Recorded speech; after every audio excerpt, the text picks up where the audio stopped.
ఇక్కడే ఏసీబీ పరిధి, ఇదే పరిధిలోనే ఈ పోలీస్ స్టేషన్, ఇదే పోలీస్ స్టేషన్ పరిధిలోనే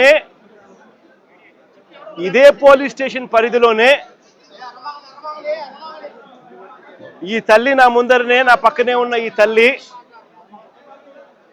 ఎంత దారుణంగా ఈ ఘటన జరిగింది అని చెబుతూ రోధిస్తా ఉన్న దృశ్యం. ఈరోజు నేను ప్రతి ఒక్కరిని కూడా ఒకటే ఆలోచన చేయమని అడుగుతా ఉన్నా. కొంతమంది చంద్రబాబు నాయుడు గారు దగ్గరుండి ప్రోత్సహిస్తా ఉన్న కొంతమంది పోలీసుల వ్యవస్థలతో, ఈ కొంతమంది చేసే ఈ కార్యక్రమాల వల్ల మొత్తానికి ఈ రాష్ట్రంలో పోలీస్ స్టేషన్లకి ఏదైనా అన్యాయం జరిగితే పోవడానికి కూడా ఎవరైనా కూడా భయపడే పరిస్థితిలోకి ఈరోజు ఈ రాష్ట్రంలో పరిపాలన సాగుతూ ఉంది. నేను అడుగుతా ఉన్నది ఒకటే, ఇదే పోలీస్ స్టేషన్ పరిధిలోనే, ఇదే పోలీస్ స్టేషన్ వేదికగా,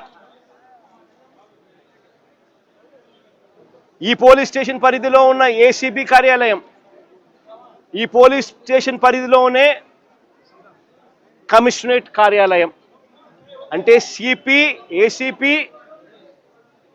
పోలీస్ స్టేషన్లో ఉన్న సిఐ అందరూ కూడబలుక్కొని డీజీపీ సైతం దీంట్లో ఇన్వాల్వ్ అయి ఒకరినొకరు ఏ రకంగా ప్రొటెక్ట్ చేసుకుంటా వస్తూ ఉన్నారు, ఒకరినొకరు ఏ రకంగా వెనుకేసుకొని వస్తూ ఉన్నారు అని చెప్పడానికి నిదర్శనం ఇది. మే మాసంలోనే ఒక ఘటన కాదు, సాయిది ఒక ఘటన అయితే, రెండో ఘటన క్రాంతి కుమార్ అనే పిల్లాడిది, రెండో ఘటన సూసైడ్. ఈ సూసైడ్ ఒకసారి వినండి, చూడండి.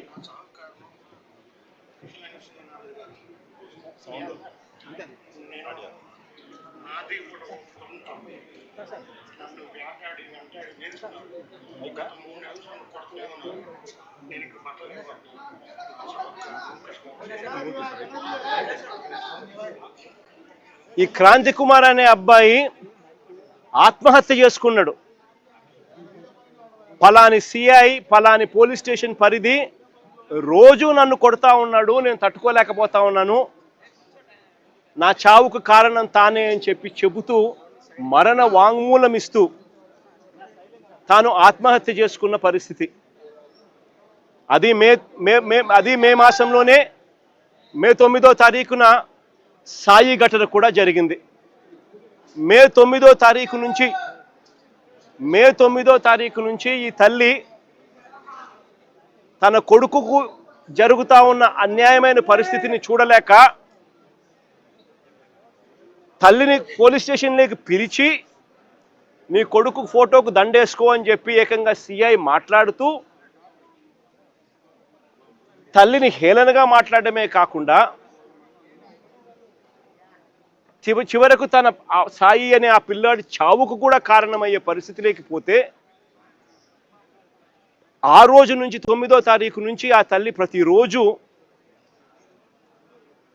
తనకు సమాచారం అందే కొద్దీ ఆ సెల్లులో జరుగుతూ ఉన్న విషయాల మీద తనకు మిగతా వాళ్ళు సమాచారం తనకి ఇచ్చే కొద్దీ తన కొడుకు ఏదో జరుగుతూ ఉంది, పోలీసులు తీసుకొచ్చారు, ఆ స్టేషన్లో తనను పెట్టారు, తనను కొడతా ఉన్నారు, చిత్రహింసలు పెడతా ఉన్నారు అని చెప్పి తనకు అర్థమయ్యి అదే పోలీస్ స్టేషన్ పరిధిలోకి ఒకసారి కాదు, 2 సార్లు కాదు, 3 సార్లు కాదు, 4 సార్లు కాదు, ప్రతిరోజు ఆ తల్లి అక్కడికి వెళ్ళి నా కొడుకును నాకు చూపించండి అయ్యా అని చెప్పి బాధపడతా ఉన్న పరిస్థితులు మన కళ్ళ ఎదుటే కనిపిస్తూ ఉంది.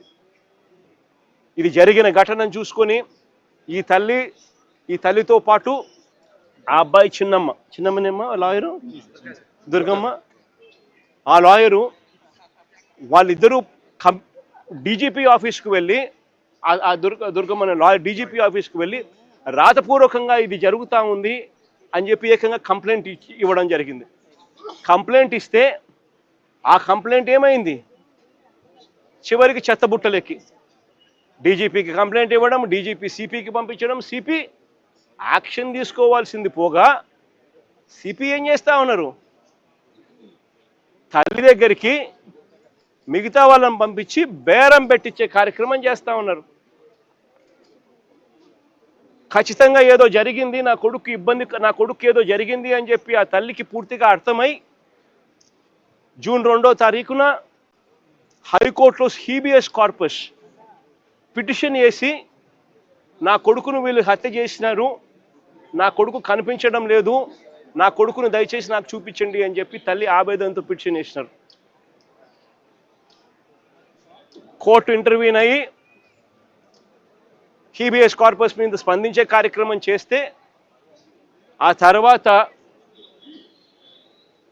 మనలాంటి వాళ్ళు అందరూ కూడా జరుగుతూ ఉన్న అన్యాయాన్ని చూడలేక అందరూ కూడా ఆ తల్లికి సపోర్టుగా నిలబడితే అప్పుడు గత్యంతరం లేక ఈరోజు సిఐని సస్పెండ్ చేశారు.